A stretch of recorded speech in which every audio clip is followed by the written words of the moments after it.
Welcome to our second session of study of The Path is the Goal. And something that I just would like to start off with is what my teachers very often would actually always emphasize prior to anything meaningful, any meaningful project, is actually to undertake it with an altruistic spirit. So we can say that what we're studying presently is not just you could say, personal project of self-improvement, but really touching at something that has value for all life. And as such, we shouldn't think of this as an isolated project, but really we could dedicate it to the benefit of, you could say, the entire world. So that sort of motivation, which we refer to as cultivating and arousing the enlightened attitude, bodhicitta, is said to really, you could say, empower and inform the study at hand with great value. Now, also something that I think is important, particularly in our culture, is just to recognize that what we're doing here is not a study of anything supernatural or mystical. You could say it's studying the mind, studying the science of the mind. However, we're taking it a bit further than just being philosophy. It is a study that we undertake with a humble recognition of our individual confusion. The thing is, from the Buddha's point of view, there's no need for embarrassment because our condition, our confusion is completely workable. And this, of course, we have in the Buddha's statement about dependent origination, that everything arises on the basis of causes, that everything we can perceive, in fact, are constructs. So we could say we have a very workable reality.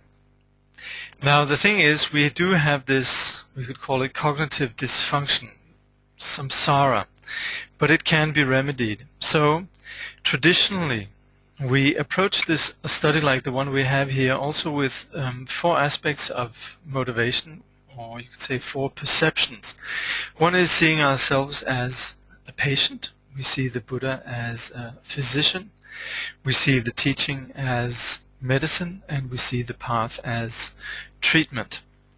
So, keeping that in mind, then the present study, this being the second session that we're having of The Path is the Goal, last time made some important points, and with this third chapter of what we can call part 1, which was then the lectures given in New York City, they can be seen a little bit in terms of what we can call ground, path, and fruition. So in that, we can say the meditation that we're discussing here is not something that's particular Tibetan Buddhist or particular this or the other.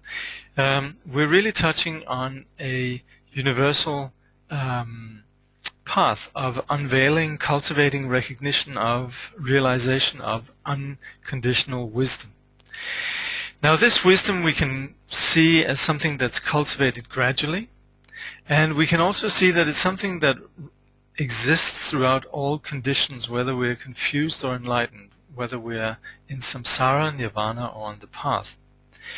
And from that point of view, then, we could see that the chapters that we're looking at here are really seen as chapter 1 touching on, you could say, the attitude that we bring to this study is ground. The second chapter about the method, touching on the 4 mindfulnesses and so forth. And the one that we're going to study today can be seen as fruition, in the sense that we are sustaining a vision. We're going somewhere. So there is some idea of the goal. So you could say in this way we have a little bit of a progressive logic taking place in these 3 chapters. The chapter we're studying today first is chapter 3, and Trungpa Rinpoche calls this the Star of Bethlehem. And as I said before, this is about vision, about what we're doing. Now overall we have an awareness of our mind, our subjective experience of our mind, and we have you could say, reflexive awareness of whatever condition our mind is in. So sometimes this can be thoughts and emotion, but we can also, and what is the objective here is we can identify some unconditional quality, naked awareness, or just being. So this is not something, like I said before, philosophical. This is not about speculating about what enlightenment is like. When we talk about being, we're working with this immediate first-person experience that we have. And that is the kind of empiricism that we find in Buddhism. We actually view our subjective experience as an empirical reality. Because, after all, we're not imagining things or hoping for something, you could say theorizing about something. We observe and we familiarize ourselves with our experience reality, our thoughts, moods, attitudes, etc. But the point we begin to hone in on is an underlying unconditional ground of being.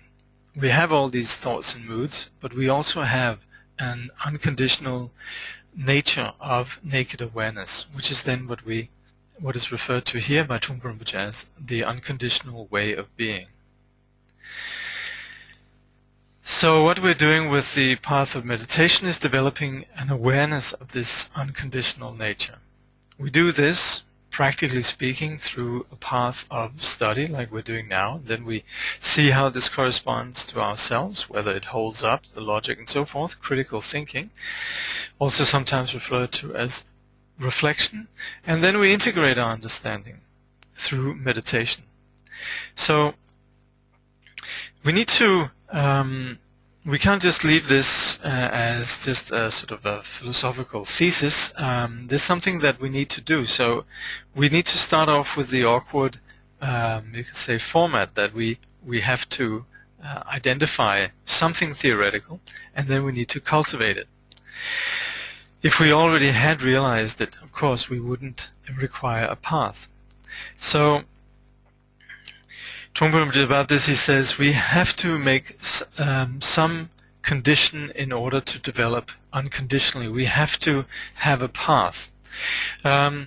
We could, of course, say that, well, our reality, abiding reality, that's, you could say, enlightenment, and leave it at that. And, you know, that's very often sort of a hip approach to spirituality.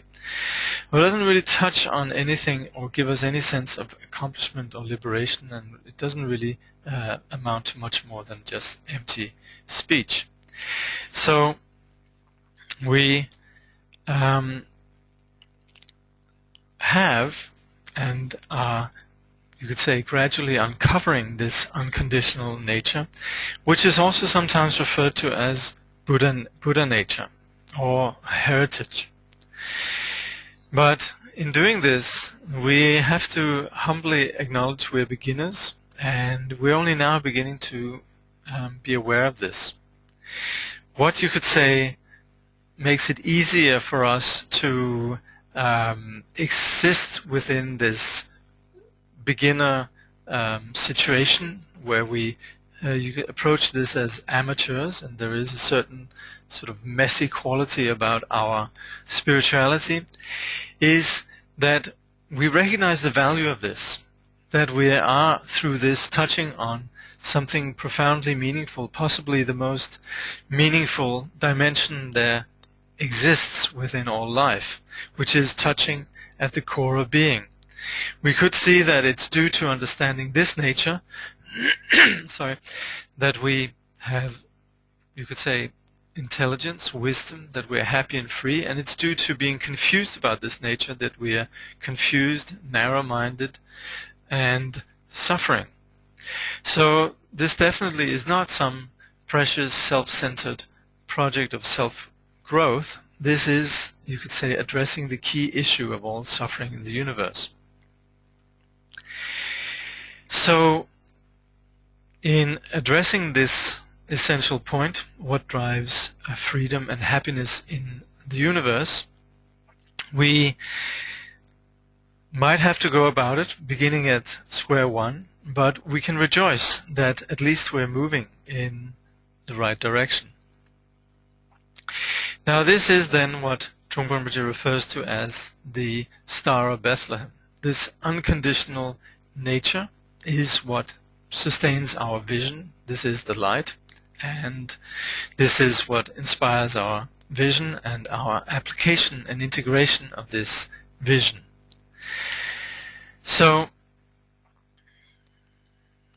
and this reflects Trungpa Rinpoche's brilliance as a communicator in the modern world, just his familiarity with all our curious vernaculars.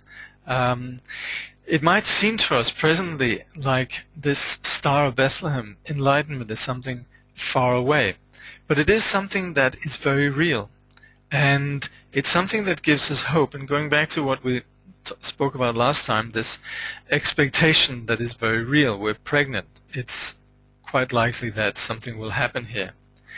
So we might not be fully enlightened. There might be a lot of darkness and confusion.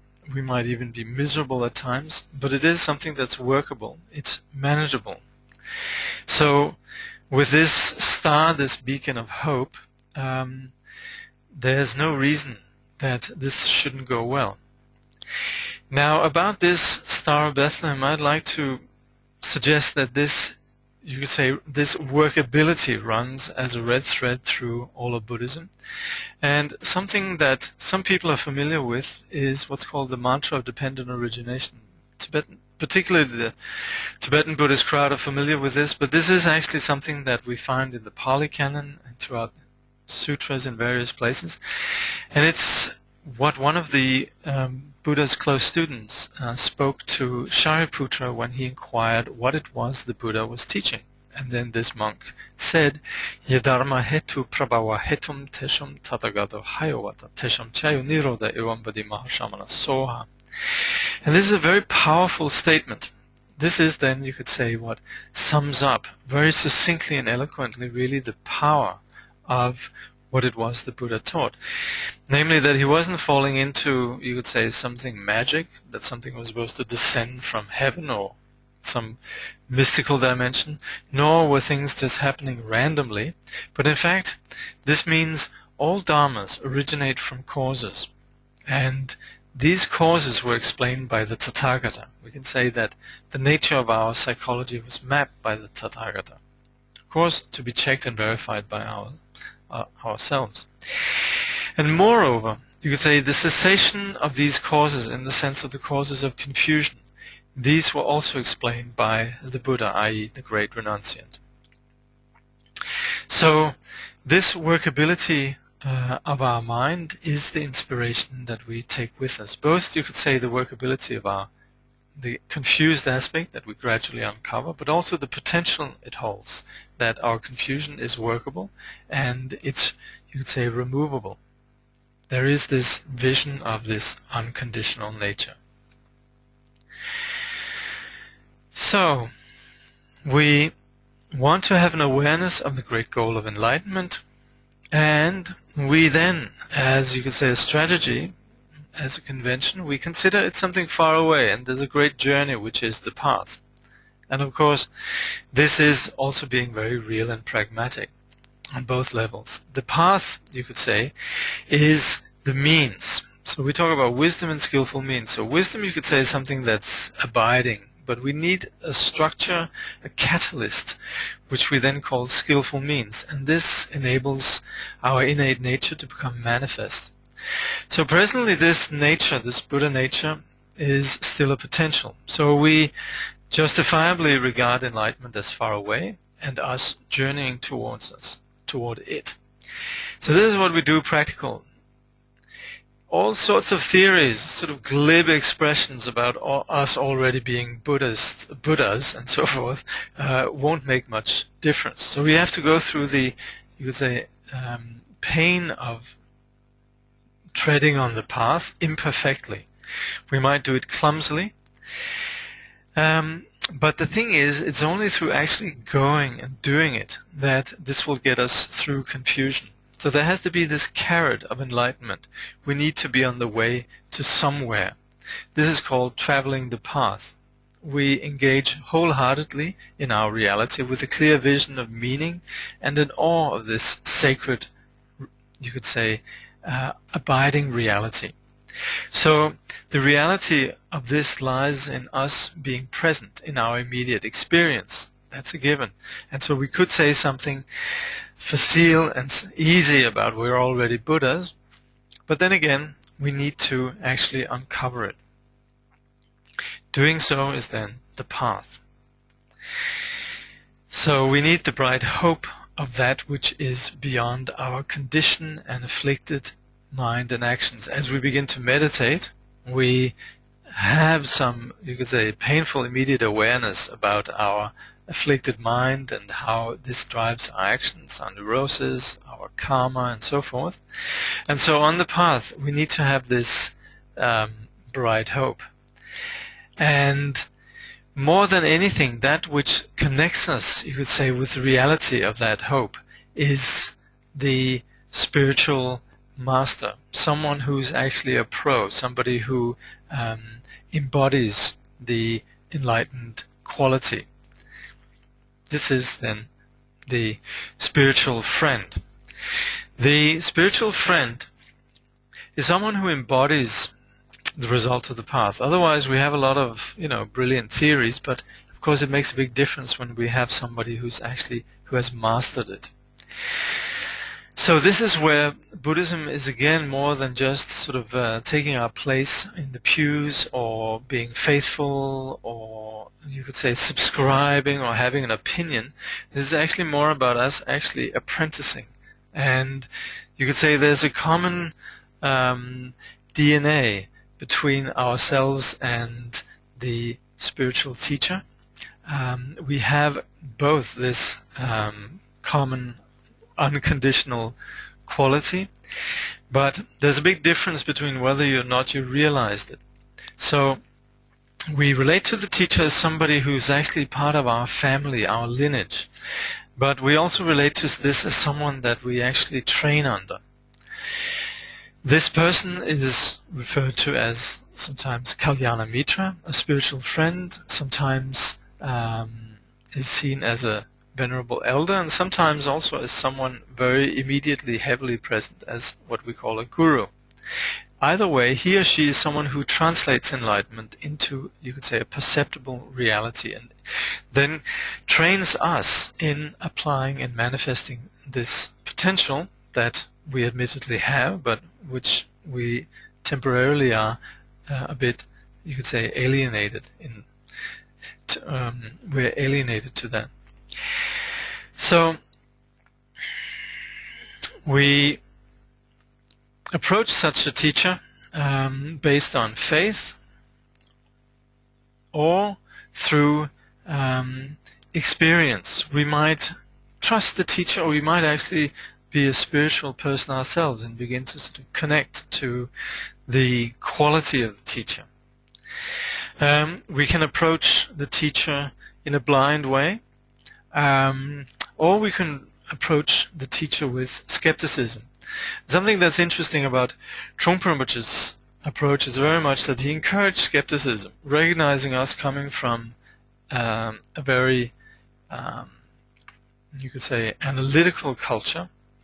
Many of us having primary, secondary, and tertiary educations and so forth, we're brought up with analysis, and to just sort of compartmentalize our spiritual practice as something apart from that would leave out, you could say, a tremendous potential for actually establishing some certainty about the nature of the path. So he really encouraged the approach of being skeptical and inquiring. When we then apprentice with the teacher, we'd want to see the relationship as one of, you could say, the teacher providing vision, obviously, and for that really to transpire, it being beyond more than just theory, then it's about, you could say, sussing out or fathoming the wisdom and the qualities such as compassion that we encounter in the teacher. It's not just about learning something by rote, but really sensing the quality of the teacher. And that's where openness is very important. This is not about following blindly. We might hear that a book is really amazingly great book. It sold 5 million copies and so forth, and then we just sort of tag along. This is not what we'd want to do in this case. We need to have an appreciation. Our view, our vision needs to be endowed with some intelligence.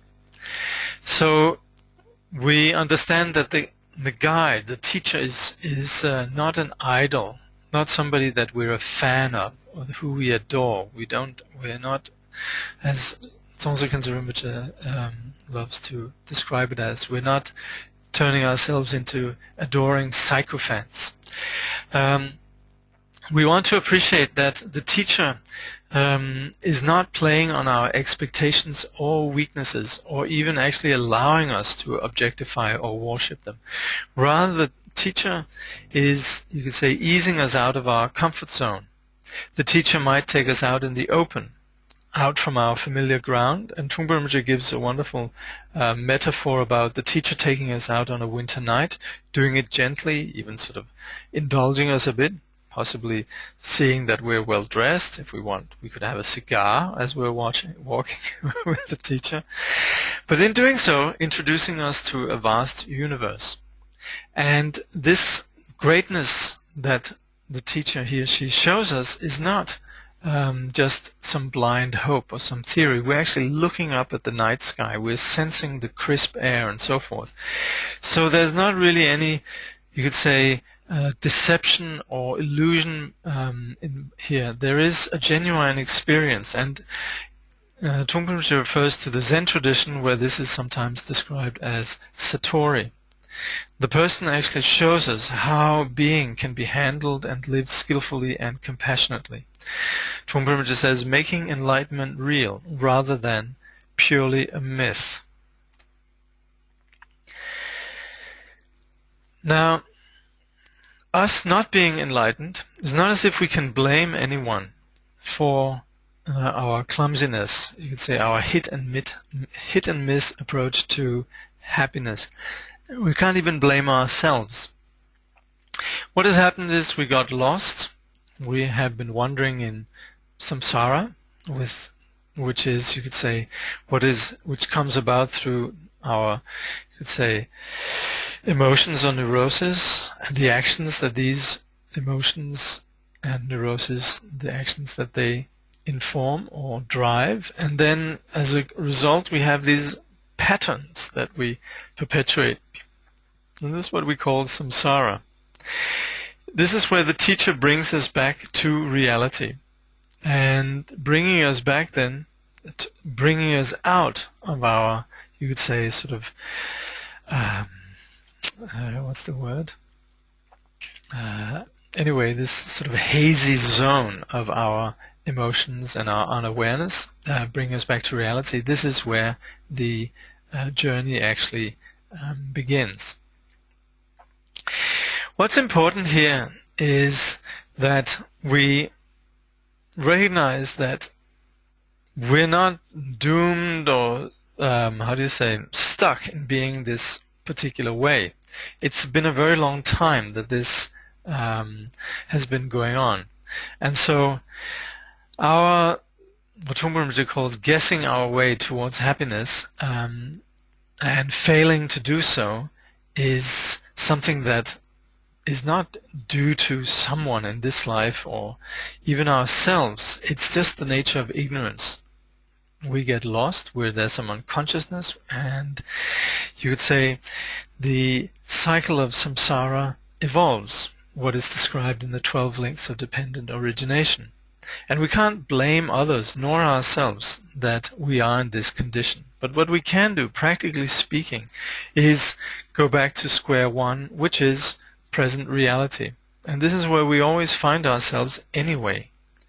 And this place, which is very real, this is then what we're banking on, and this is what our spiritual teacher is showing us, familiarizing us with, and it's here that our journey begins. Again, we have this shared experience. You could say, going back to the metaphor before of the spiritual friend exposing us to a greater reality, we have a shared experience. Some common, you could say, ground of authentic being.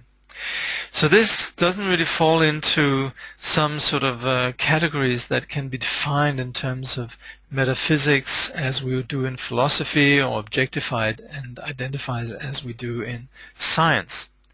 It's also not something that we can take out an insurance policy on of any kind. This is something that's very immediate. It's something personal experience. So again, if we get involved in starting to understand our case history, which we very often do, it's sort of part of our how we talk about things, isn't it? We sort of like to go on about our particular storyline, narrative, and case history. This search in itself, it becomes just, you could say, it's based on the very premise of our confusion, namely our sort of getting lost in abstractions and conceptualizations. So we actually, the only thing we can do is just drop it. And this is what we do then with the practice of meditation. We go back to where we are. We actually could say that our search for the cause of all of this, it's just another distraction. We might even be sitting meditating and then having these philosophical profound thoughts. From the point of view of meditation, this is completely just distraction. We want to come back to immediate present reality. And the bottom line also, it's not as if anybody has fucked us over.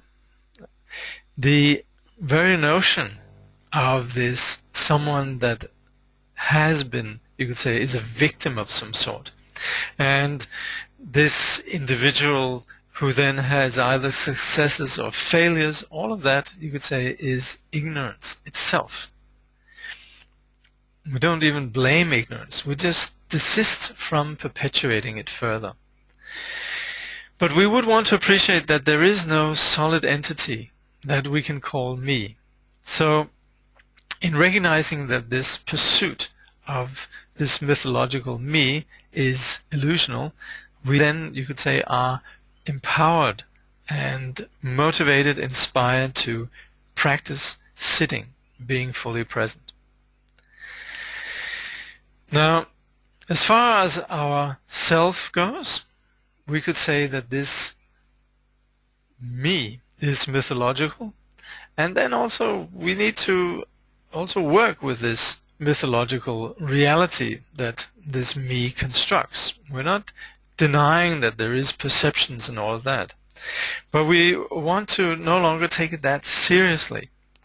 We have some conventional experience, but all of that, you could say, is just relative truth or relative conventional reality. As we work with this, you could say, mythological or relative reality, we practice the path of meditation. We pursue this myth of freedom. But we also want to see how this pursuit in and of itself ultimately is beyond anything that can be classified and logically defined. This is where we could say that the Buddha compassionately, as well as all those since the Buddha, realized individuals, they have actually taken into account that we have some need for some analytical understanding of this. And so as much as we, in the practice of meditation, don't indulge, you could say, speculating about our case history, to map our reality, and we'll be doing this more in the next chapter, to map our reality, indeed there is a lot of teachings. There is a lot of, you could say, theoretical understanding, but here, just strictly speaking on meditation, we want to appreciate that intellectual analysis is only food for more discursive thought. Here we are not, as we're sitting, we're not interested in the science of medicine or studying anatomy and pharmacology. We're more interested in getting on with the treatment.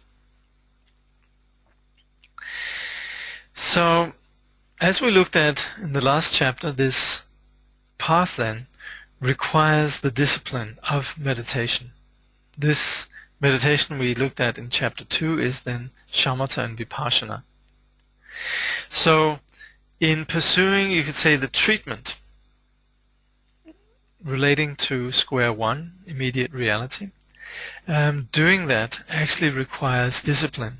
In fact, Trungpa Rinpoche speaks of enormous discipline, and that sitting then provides an enormous help. So you could say we could have some vision of enlightenment and understanding the value of being mindful, of being present and all of that, letting go of our thoughts.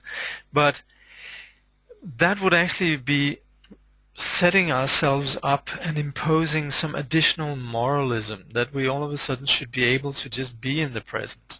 And it's very difficult.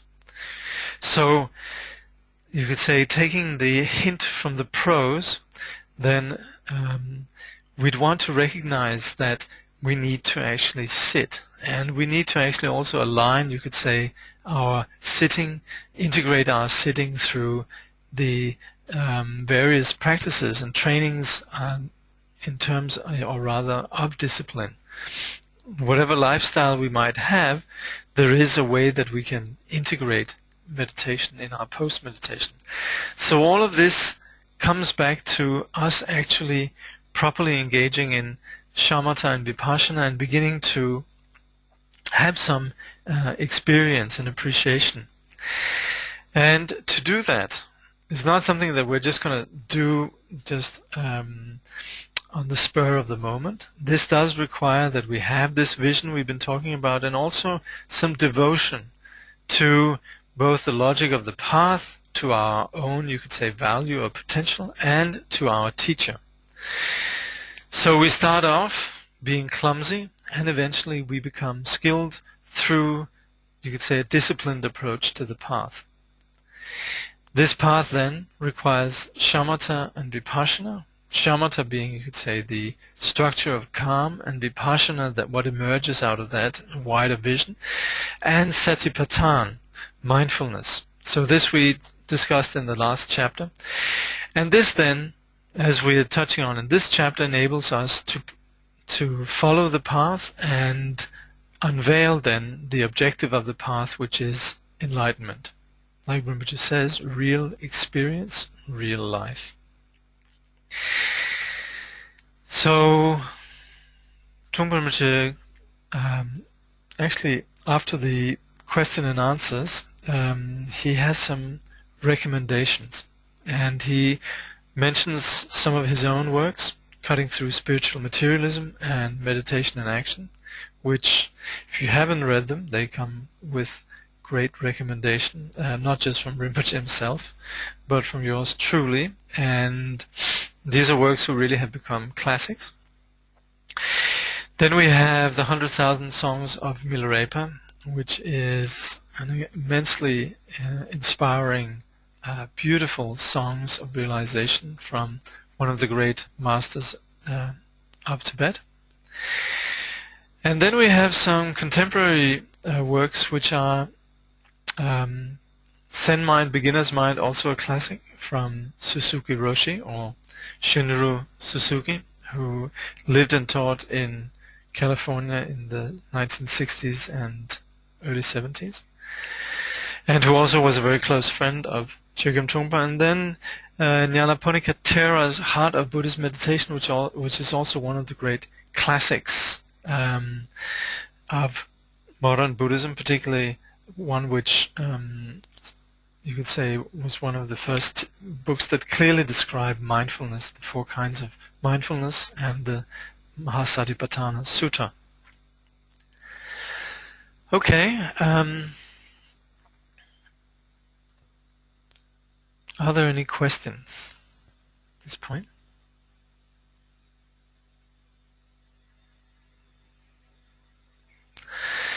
All right, off topic, but what is Vijadara or Vijadara? This essentially refers to the practitioners of Vajrayana. Vijja means, you could say this, actually it means this specific, you could say unconditional nature that we're describing in this chapter. And Dara means someone who integrates that or holds it literally. So it's a practitioner of Vajrayana, or sometimes also an accomplished practitioner of Vajrayana. And hence also, actually, this is why we refer to Trungpa Rinpoche as the Vijadara Chögyam Trungpa Rinpoche, VCTR.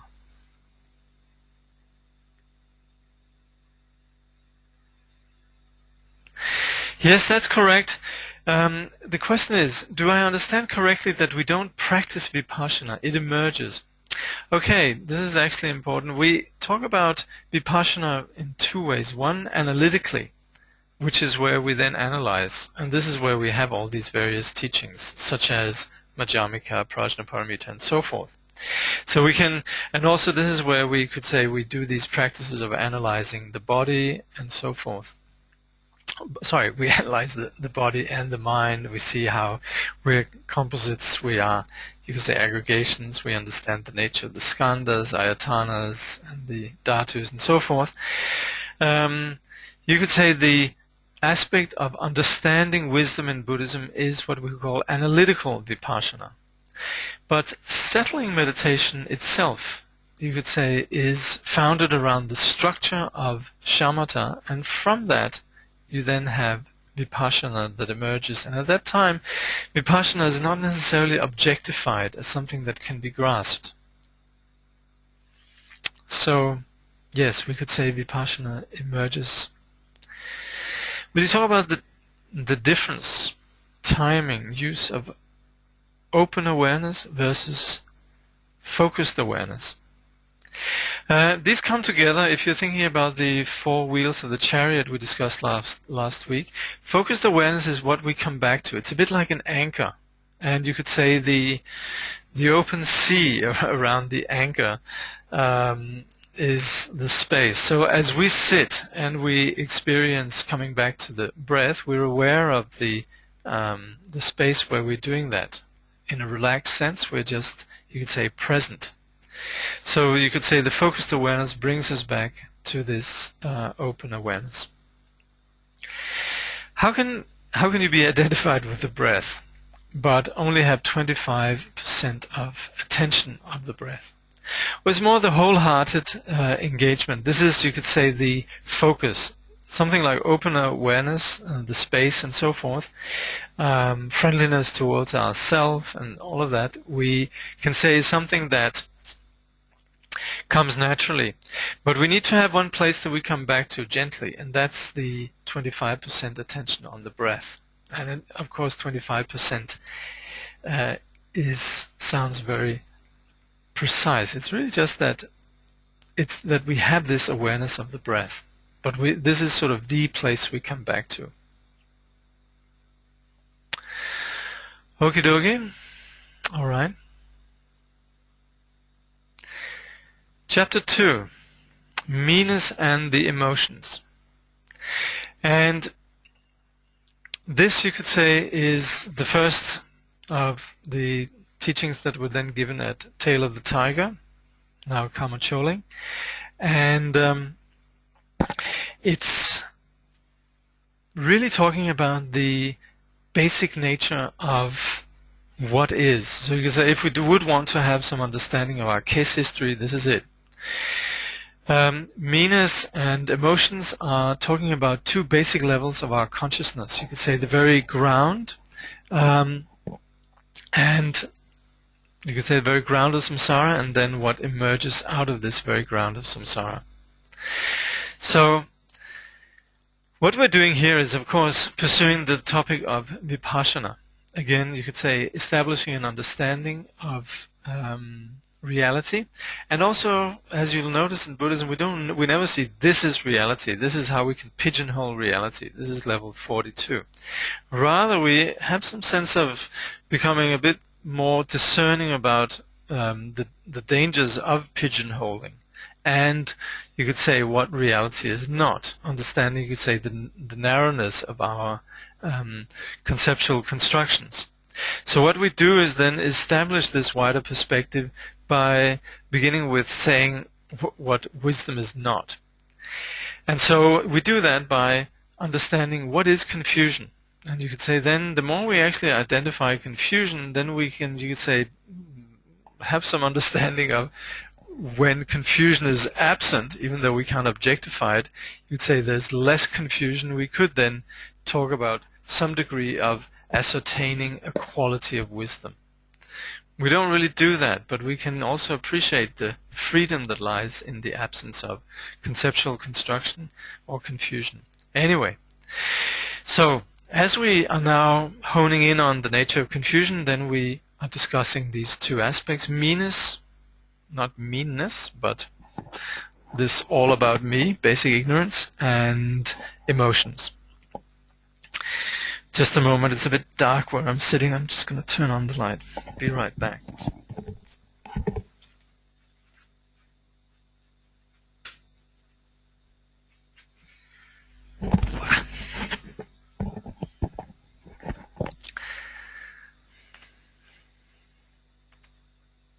So, you could say meanness is perceived. Sorry. Yes, we define ourselves, our meanness, in terms of our relationship to labels and objects. So try and see, we operate continually with some unconscious assumption about who we are. When we are asked, who are you? We come up with these labels. I'm Tom, I'm Anne, and then we get a bit more specific, people sort of say, well, who are you really? Well, I'm a cab driver, I'm an accountant, whatever. But of course, if we look, these are just reference to something we cannot actually find. So we only exist in terms of our jumping back and forth to objects and labels. Now, understanding this basic mind is the starting point for understanding the nature of our journey. We are going to get to the bottom of this. We might discover some sense of groundlessness, but that's just because we've been trying to hang on to some ground unnecessarily for so long. So you could say the path of vipassana then, it definitely challenges some of our assumptions, but it is also about setting us free. Now, the thing is, we have this meanness then, particularly as distinct from others. It's different from other people, it's different from objects such as the trees and so forth. So we notice that this meanness comes with some awkwardness, some pain. We experience sort of being with ourselves and having some discomfort. The thing is, we might get used to this, and we have. And we even think that if we satisfy this me, then that's actually our happiness. So it's a bit like Trungpa Rinpoche gives the image of dogs who they end up feeling much better when they have a leash. There's imprisonment, but there's also security. So this is something we all have. And Trungpa Rinpoche also describes this as being hooked on a sort of, we become addicted to a subtle nausea. So we would want to acknowledge this. The first noble truth is, we say, know the suffering. So we have joys and sorrows and so forth, and we'd want to try and see how we actually suffer in this, you could say, conditionality. One of the sort of strategies of our attempting to consolidate the importance of me is that we make such a big deal out of ourselves. So we very much have a sense of being stuck with this subjective experience. We might resort to blaming others, like we've discussed earlier, our history and so forth, and we can then go on, blah, blah, blah, this happened to us, which are really just convenient escapes. They actually sustain our, you would say, avoiding the real issue. It actually sustains our practice of, you would say, proactively ignoring reality. But there is then a level that goes beyond case history. Beyond all of these stories that we come up with, there is then, as Trungpa Rinpoche very eloquently puts it, there is basic fucked upness. And this is then, in more classical language, referred to as ego or Atman, fixation on a self. So this is what we would call our basic level of bewilderment, the alaya vijnana, the kunshi. Trungpa Rinpoche kindly remarks, I'm afraid it is rather depressing. So this meanness is what we refer to as the first level of basic ignorance, and it's something that we come about in the teachings very often, referred to as, like I said, alaya vijnana, or the ground of bewilderment. So that's the first. You can say this is sort of this very underlying nausea or bewilderment that's basic to our sense of just me. Now, the second is the emotions. This is what arises out of that. So this second level of deluded consciousness consists of attachment and aversion, all based on me. We have this ape instinct. I like this, I don't like this. And this is all, you could say, from this comes all the various strategies we have as individuals. Once we have like, dislike, then we have all sorts of emotions, lust, aggression, jealousy, and so forth. Now, the thing about the emotions is that ultimately, you could say, they don't really have status as something real. So they're not really something that we need to ultimately get rid of, but they are a part of our mind which presently is a bit confused. You could say that the thoughts, when they intensify, then we have emotions. So from a meditator's point of view, we see emotions really just as thoughts, heavier thoughts. Now, where the first aspect we discussed earlier is involved with, you could say, a basic split into self and other, then this level is, you could say, more active in the sense of being all about our storylines. It's about our memories, our daydreams. It's all about our repeating, replaying these narratives, and in this way we maintain a very vivid experience of me through these intense thoughts, which are then emotions. So what we notice about emotions is they operate in relation to objects. This can be sense objects, but more often actually mental or conceptual objects. And on the basis of that, then we have our likes and dislikes, and Trungpa Rinpoche gives the image of like dogs. They like something, they go sniffing. They dislike something, they growl. And whether or not this is flattering, this is actually how we engage with the world. So this, actually in Tibetan this is called nyönyi, in Sanskrit manas, but nyönyi literally means crazed consciousness, and it is a very vivid condition of the thoughts. It's something that feeds off confrontation and consists of relating to the object. It's very much about communicating.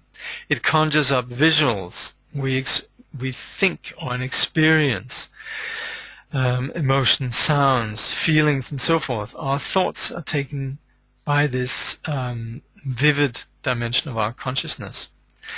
And here also we want to mention there's an additional level of consciousness, which is what we call mental consciousness. Okay. Look, we talked before about how there's the basic split. Now we have the emotions. Now, we could say the basic split is the most fundamental. Then we have the sense of the emotions. Oh, sorry, we have the basic split. We have the emotions, and then we have consciousness.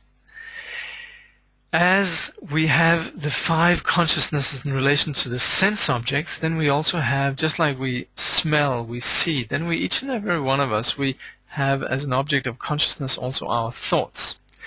So in the Buddhist tradition we actually talk about 8 consciousnesses in the sense of the 5 senses, and then the 6th consciousness, which is mental consciousness, and then we talk about emotions as the 7th, and the basic split, the basic bewilderment, as the 8th. So these 6 consciousnesses we have with the 5 senses, and also the thoughts that we have, again nothing to do with basic split and emotions, just you could say the 5 senses and our thoughts. They're a bit like incoming telephone lines, and then are directed to us, which is then, you could say, the basic split, and our emotions, which is then like the switchboard. And this is sort of like headquarters. And based on that, then, we have various reactions, and we act in various ways. We want to make a point how whatever emotions we might have, and we tend to glorify them and give them great status, they are actually perceived as mental events or thoughts. We're not saying they're not there, but ultimately they're not more than thoughts. So we don't really attribute them to some particular entity. Now in studying Vipassana, what we do want to do is become familiar with these thoughts, and basically to not get caught by them. So we'd want to first understand this basic ground of consciousness, bewilderment. But this is quite subtle. This is actually, you could say, the big questions about who is meditating, what is it that's meditating, and all of that. So it's subtle. But more than, you could say, understanding that, we especially need to be clear on the emotions that we're dealing with. This is quite obvious to us. We have anger, we have desire, we have jealousy, pride, what have you. These are really very conspicuous, so we can actually see them very clearly. So that's why so much of the meditation that we do is really just beginning to develop, you could say, a decentralized perspective on the emotions. So this is where we refer to actually cutting the branches. We're not going for the very root. We're not going for the very subtle aspect of the mind, but we are talking about addressing the branches, the conspicuous aspects of the mind, the emotions. And of course, once we do that, we begin to have some sense of what's going on. So this does lead us to a realization about the root of the mind, the basic bewilderment. So we begin by dealing with the branches, then we take the root. Now, if we are cutting down a huge tree, we don't usually, if you're doing that in a, how do you say, a suburban context, you don't cut the tree down by the root, but actually first you remove the branches. And so then gradually you come down to the trunk and the root. So we begin similarly with dealing with the thought processes. As we sit and meditate, we're aware of them. We, like we said last time, we don't actually follow them or analyze them, but we're not allowing them to actually have the better of us. We don't get tangled in them. Now, there is sometimes the argument that, of course, going for the root at first is much more efficient. But the reality is that we could end up wasting a lot of time. We might actually not be able to just tap into or intuit non-duality. And so we might have an intellectual project about non-duality, or you could say just settling in the nature of mind and all of that. Meanwhile, our emotions there are completely left untouched and possibly even doing quite well. So we want to presently be a little bit suspicious about attempting to settle in non-dual wisdom. We could attempt it, but we might miss the point. And we may well end up being as fucked up as ever, and resulting in our undiminished destructive emotions. So, as Trungpa Rinpoche says, it would be as if then we're going for the root and we're being pummeled and hit on the head by the fruits that are dropping on us. So rather, we'd want to start with the emotions.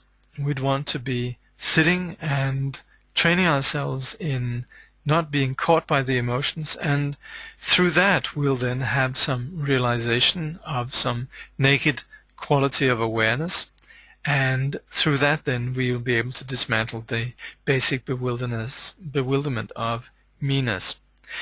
So we start off with understanding and dealing with the emotions.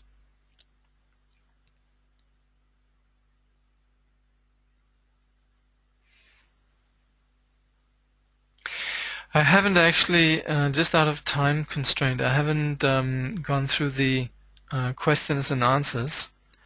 But I would warmly recommend you to do so. I had a look, and the questions really, many of them are really good.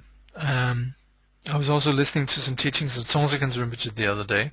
He was actually praising Chögyam Trungpa, but he also was praising the students of Chögyam Trungpa for asking really good questions. So anyway, please have a look. Questions? Let's see here. Please kindly explain the above first aspect of consciousness is involved with basic split, with example. Yeah. Well, I'd like to say, first of all, it is subtle, because this is, you could say, the first link of the 12 links of dependent arising. This is where samsara begins. But we could tentatively, as an example, speak about, for example, when we're sitting and meditating. And if you're like me, I intend to sit and meditate, but then all of a sudden I discover that I'm sitting daydreaming. Now the thing is, this moment of initial distraction didn't come with any warning. All of a sudden there was just a blank out, and that we could say is this initial split. We can also compare it when we fall asleep at night, that we lie there and we're thinking, when am I going to fall asleep? Or we have some thought, and then all of a sudden we wake up, it's the next morning.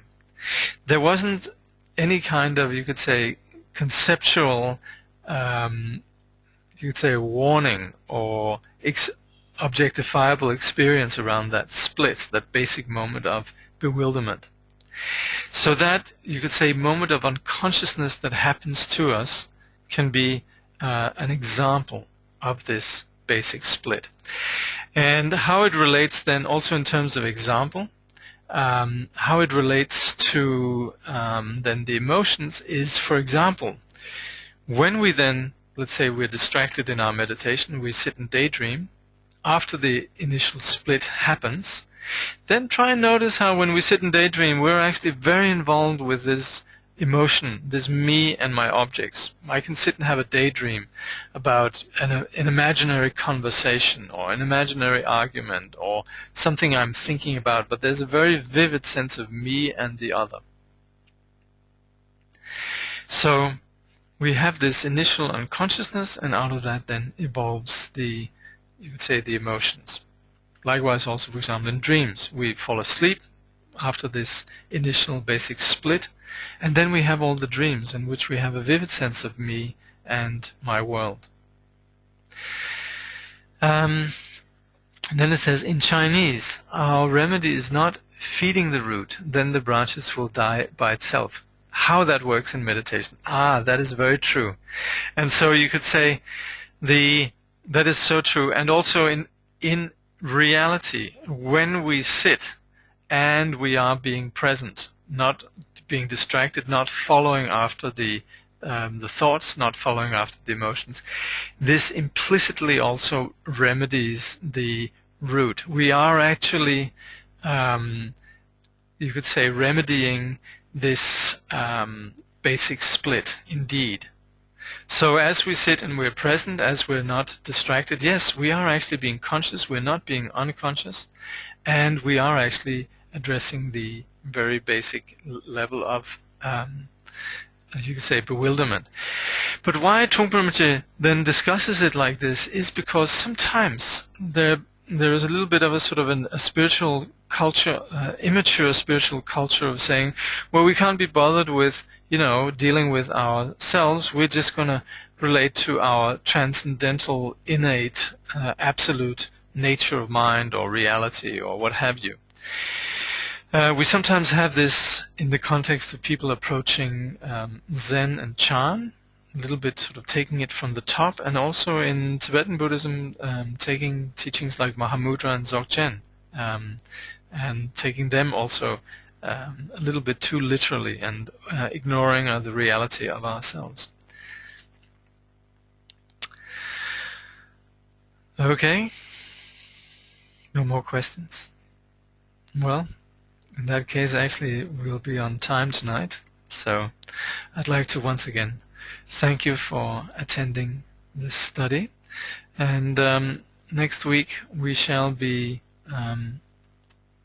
studying then part 2, chapter 2, recollecting the present. So thank you for joining me here. We'll conclude with dedicating the merit. By this merit may all attain omniscience, may it defeat the enemy wrongdoing. From the stormy waves of birth, old age, sickness and death, from the ocean of samsara, may all beings be freed.